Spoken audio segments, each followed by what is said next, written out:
যে সেই পরাজিত ব্যক্তি কি কি আচরণ করবে, কতটুকু করবে, তাকে কতটুকু স্পেস দিলে সে বাঁচতে পারবে, লিখে চিঠি লিখবেন। কোন ঠিকানায় চিঠি লিখবেন? আকাশের ঠিকানায়? সাম্প্রতিক সময়ে বিভিন্ন জায়গায় যে আগুন লাগছে, আমাদের মাঝে মাঝে বৃষ্টি হচ্ছে, আবহাওয়া বেশ ভেজা আছে, সুতরাং শুষ্ক আবহাওয়ার কারণে, অতিরিক্ত রোদের তাপের কারণে আগুন লাগছে এটা বলা যাবে না। তো তাহলে কি হতে পারে, কেউ আগুন লাগাই দিচ্ছে। তো ওইটাই যদি হয় যে বাংলাদেশকে অস্থিতিশীল দেখতে চায় ধরুন আওয়ামী লীগ, সে আওয়ামী লীগ যদি এই আগুনটা লাগায়, আমাদের করণীয় কি? আপনার তাহলে কি করতে হবে? সকল আওয়ামী লীগকে গ্রেপ্তার করতে হবে। তো এখন যে আওয়ামী লীগ ব্যবসায়ীর একটা ব্যবসা প্রতিষ্ঠান আছে, সে যদি নিজেই নিজের প্রতিষ্ঠানে আগুন লাগাই দেয়, হ্যাঁ, তাহলেও বা কি করা, আমরা কতটুকু কি করতে পারি? তাকে গ্রেপ্তার করতে হবে। তো আমি আমি ওই জায়গাটা বোঝানোর চেষ্টা করছি যে রাজনীতি থেকে কোনো স্টেক হোল্ডারকে আপনি যদি বাহিরে রাখেন, তাহলে সে তো অন্ধকারের মানুষ। আর অন্ধকারে কে কাকে মারছে, আঘাত করছে, কেউ কি বুঝতে পারে নাকি?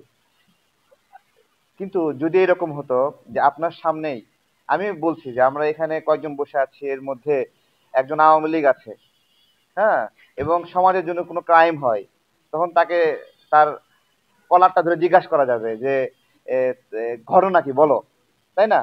কিন্তু আপনার সামনে যদি সে না আসে, অথবা পরিবেশ না থাকে আপনার সামনেই না আসার, তাহলে আপনি কখনোই তার কোনো অপরাধের কোনো জবাবদিহিতা তাকে থেকে নিতে পারবেন না। যার সামাজিক স্বীকৃতি নাই, তাকে আপনি কিভাবে জবাবদিহিতার আওতায় আনবেন?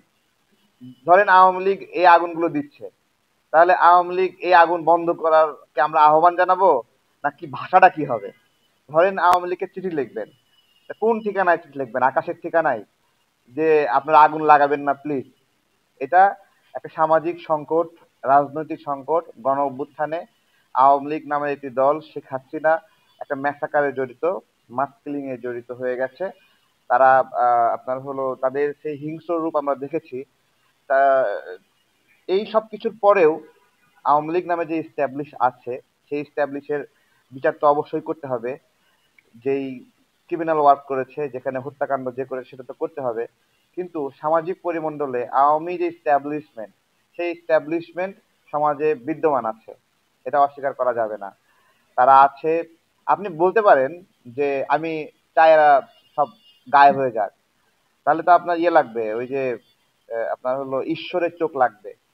সে চোখ দিয়ে সবাইকে এরকম করে গায়েব গায়েব করে দেবে, তাই না? তাহলে সেটা তো সম্ভব না।